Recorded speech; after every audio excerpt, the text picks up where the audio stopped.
I restore china and crystal. I do a little bit of help with collectibles.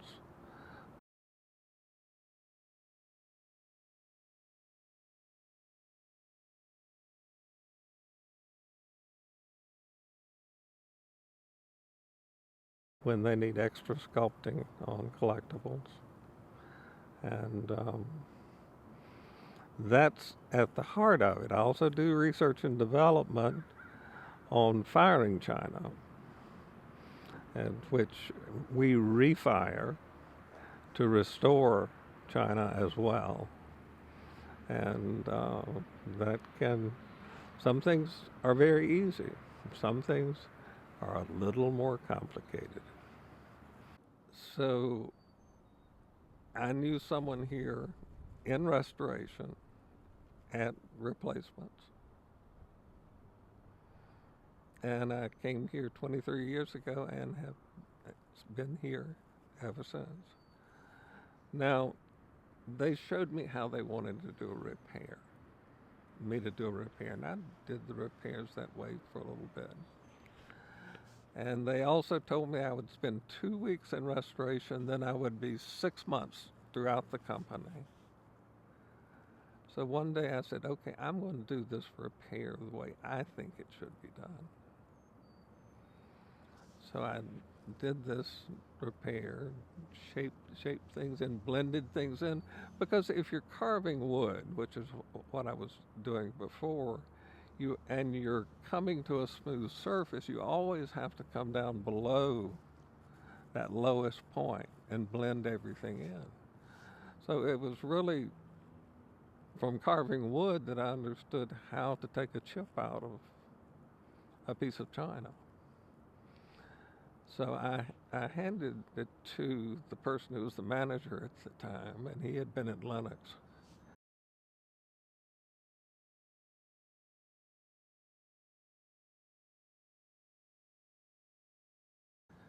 And he looked at it and he rubbed it and he said, "What a repair." So I never left the department. I didn't get that 6 months out tour of duty.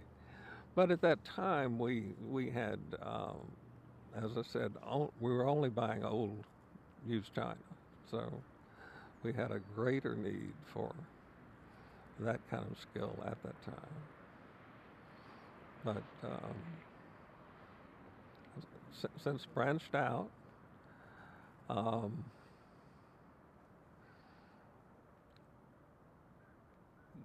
people have never been able to firebone china, and I can't give you any details about how we do it, but um, I kept thinking about it and thinking about it and thinking about it. And then I had this kind of imagination of what was the process. After all, they fired it to begin with. Why couldn't we fire it again? But the reason they can't fire it is because it has all these carbon spots when you refire it. So, it was obvious to me. I saw it like a bucket brigade. Most of the feet are open, and the this this piece of this carbon, this calcium that had this carbon, we're carbon bodies, so it's calcium carbonate driven off.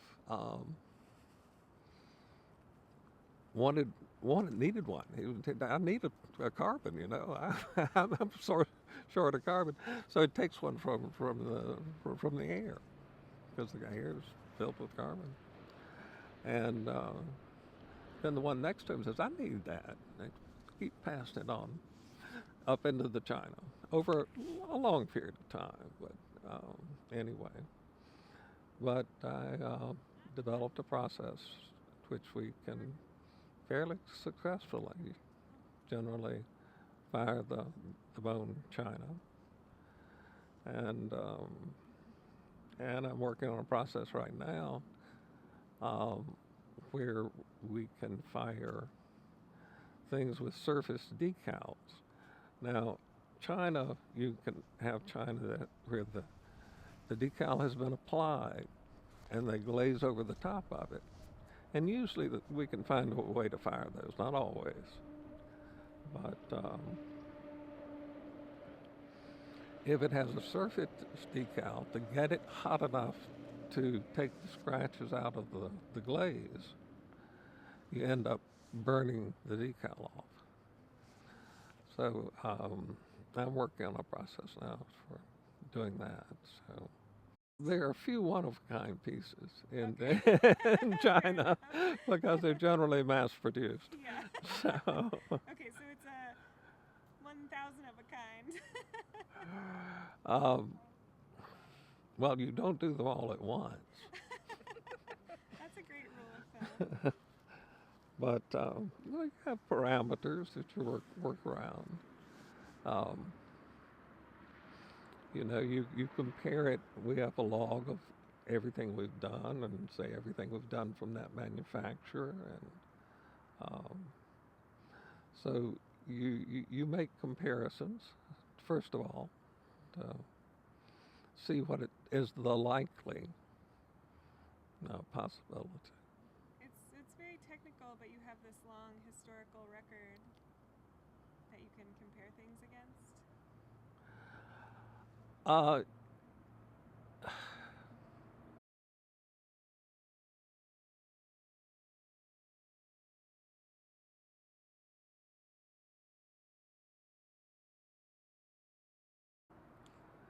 Bob was an accountant, and he believes in keeping up with everything. As So the yes, founder, CEO. yes, yeah. So uh, we're the older people. He and I are close to the same age. I'm a little bit older, but anyway, I think one of the aspects of the success of the company is Bob's insistence on record keeping. Um, you know, and we have a huge computer building that's separate from this building for the main computer frame. So um, we collect a lot of data. You said in undergrad you were considering studying chemistry.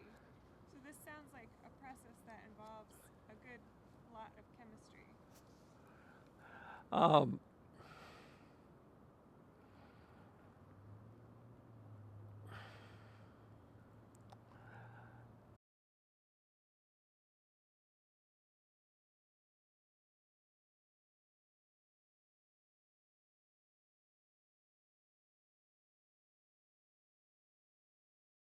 well, I really only had 2 semesters of chemistry. I didn't really get that deeply into it.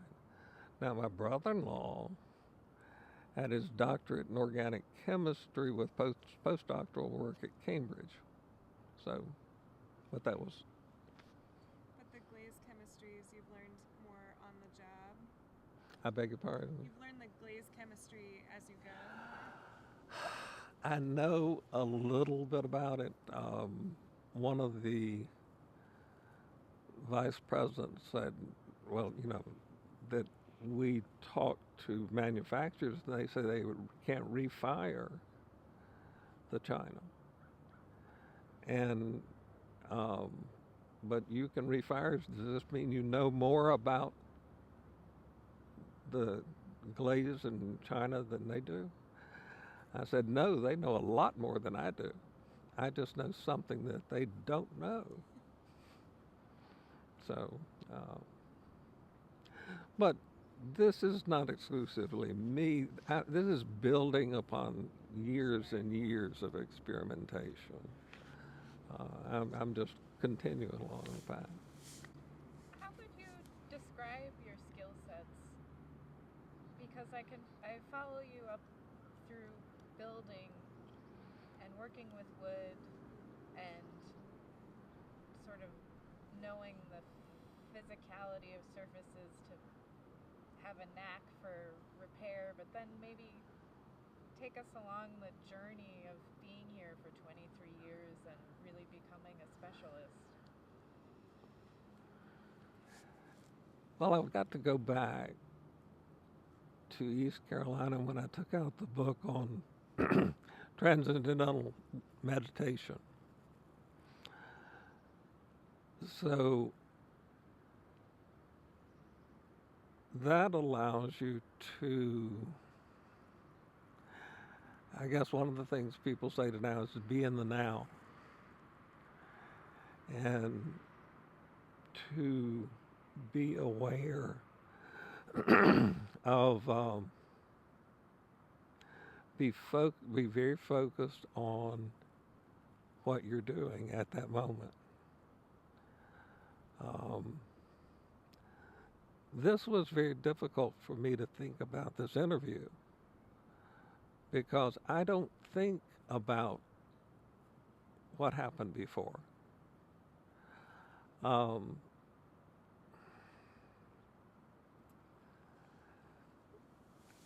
was trying to reconstruct my life a little bit. I think about what I'm doing right now and what I have to do in the immediate future. So, yeah, it's a very different kind of focus. But, well, for years, basically, I just repaired china. But,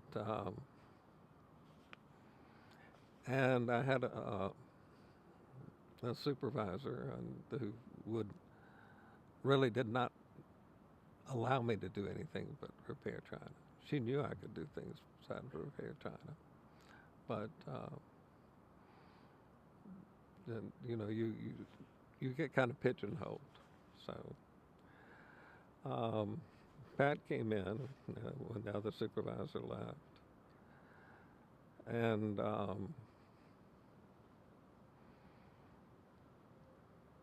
she had some bone china had come in, and they had asked if we could fire it. And she said, "Oh, it's bone." I said, "I've got some ideas about firing bone." So that just opened up a whole new area. So, So what's a day in the life in the shop for you? Do you have a stack of endless broken china like Rumpelstiltskin? well, I used to, but they've tried to kind of narrow down what that. At the moment, we have been so busy and we've spread out that it might be washing dishes, you know, doing some very simple task. But starting this week, I'm supposed to get back on the decal china. We've gotten a new kiln in. The culture is very accepting.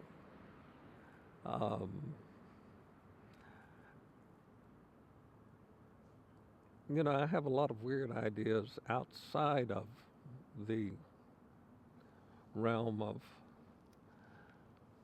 the work I do. And Nobody's too phased. no, it's not an issue. So, you know, you think about being in college. You know, it's this mental focus or this mental focus. And, you know, and you're this, I'm that, I'm the other, but it's still all mental. But life is not all mental. There's an energy, everything's energy.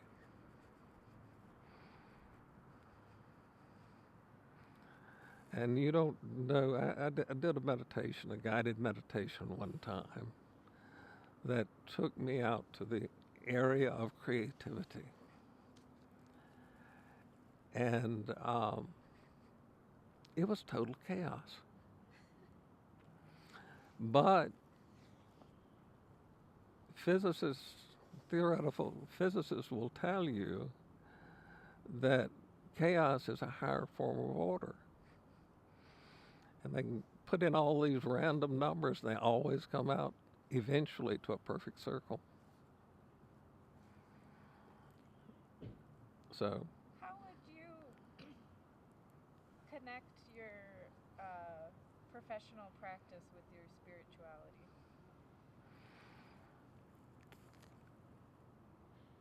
Einstein said imagination is more important than information. And you have to imagine, if it's a repair, that you can do this repair and how to do it. If it has to do with firing China, you have to imagine what's going on. You have to, you can't, I can't stick my head in the kiln and see what's going on, you know. I have to imagine what is going on and how to possibly, first of all, I need to know what is going on. Then I have to imagine what can be done to resolve the issue. So, in fact, when I first started doing repairs, they were sending people back trying to find somebody I could train. They had altered so much the way they were doing things. And the first person that came back that really had some natural talent is the other person you're going to interview from our department, which is Grace Aiken from Ghana. And I wasn't going to let go of her. So, Is she kind of like your apprentice in some ways?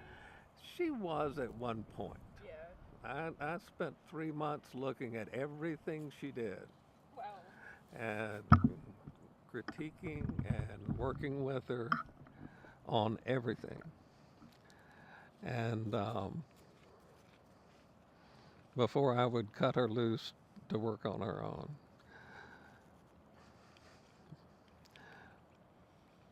But she's branched out. She's got a lot of natural talent. And whereas they may have pushed me in one direction, she's spread out and she works a little bit in silver and does color, which I don't do. You know, there's only so much time. You can't do everything. You know, there's the repair of removing a chip. Some things can be polished. China is harder than most stone, is denser and will polish better than most stone.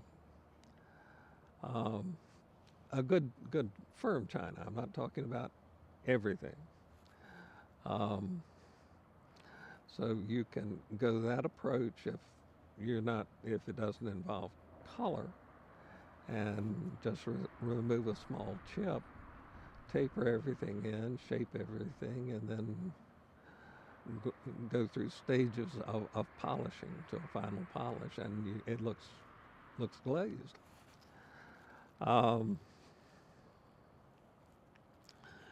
You can, well, they're collectibles, and collectibles, which I own, I help with occasionally, just with the sculpting, if there's some extensive sculpting that needs to be done on it. Like figurines. Yeah, Okay. yeah. But there's another person who works exclusively in that. And then there's regilding. And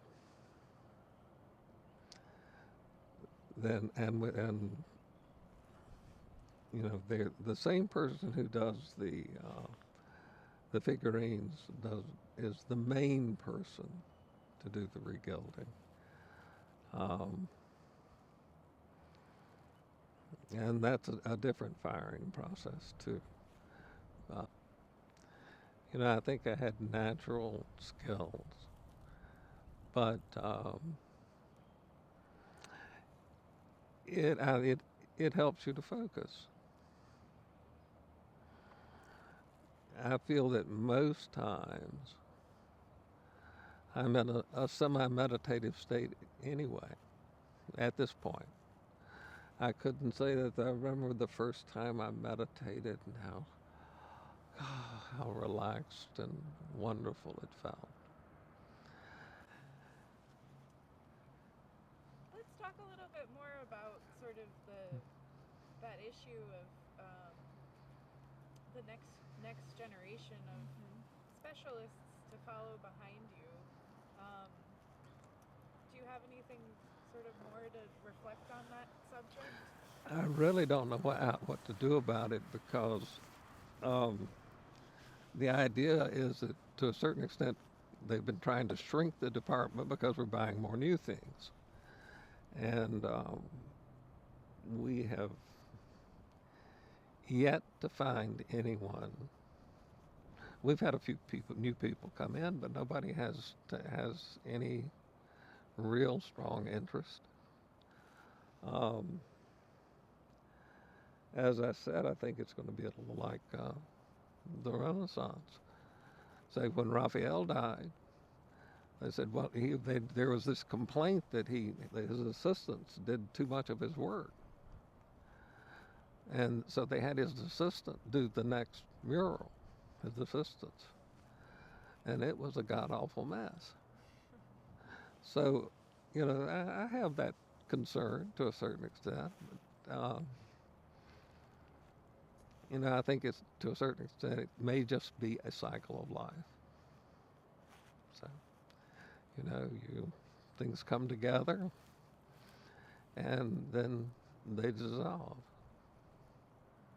So, I don't know what we're going to do about it, if we do anything about it, because we're not that much of a focal point anymore. In the overall scheme of it, yeah, in the overall business structure.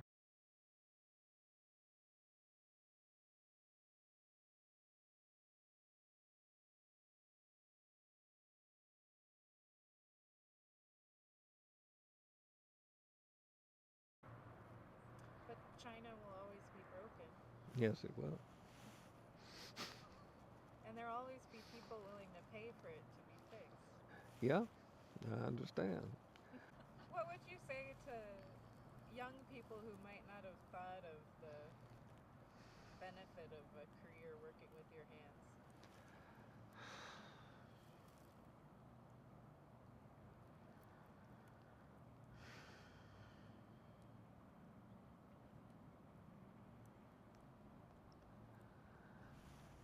If you have a good set of hands, and not everyone does, use them. It can be very satisfying. Um,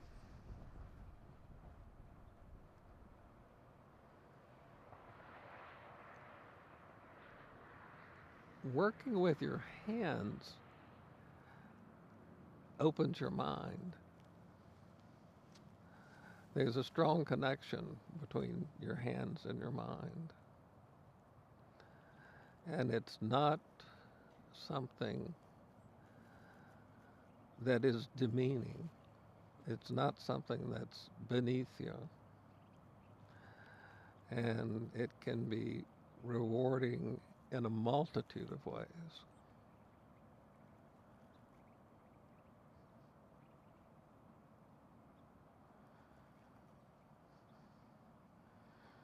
It can expand your understanding.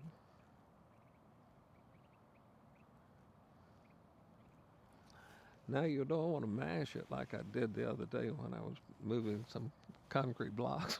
Ow. Working with your hands carefully. Carefully, right. That's a really beautiful beautiful message, and I have to say it really resonates as someone who uses her hands a lot. So thank you for that. It does. We're the only species that uses our hands to the degree that we do. Well, they say that writing longhand stimulates the brain much more than typing. I think the most important thing I've done is open people's minds to other ideas.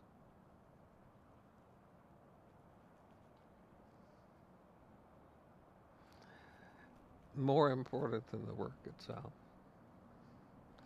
But it's the perfect place for it, because people are more open-minded in general. That doesn't mean I can talk to everybody.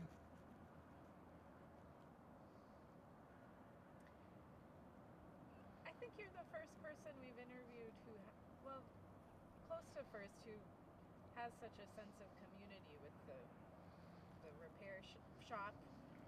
Yeah. I mean, this is more than just repair, but we've interviewed a lot of loaners. Yeah. Okay. I'm going to put this, and I'm not. I don't go to church. I'm not a religious person in that sense. But I have made this statement many times to people. I said, we're all a part of the same creation. Therefore, we're all a part of God. Sometimes it gets difficult to believe, but so anyway, there is a connection that we all have, and the more egocentric we are, the more we isolate ourselves, the less connected we are.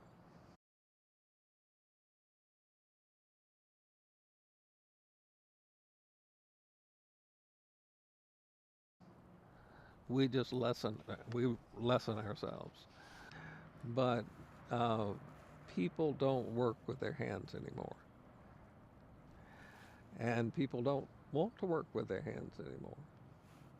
You can bring people in to unbox and that sort of thing, but to do sophisticated repair work, we have not added a long-term person to the department in 20 years. Do you have a favorite tool?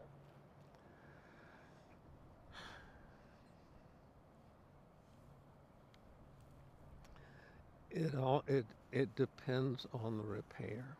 It really depends on the repair.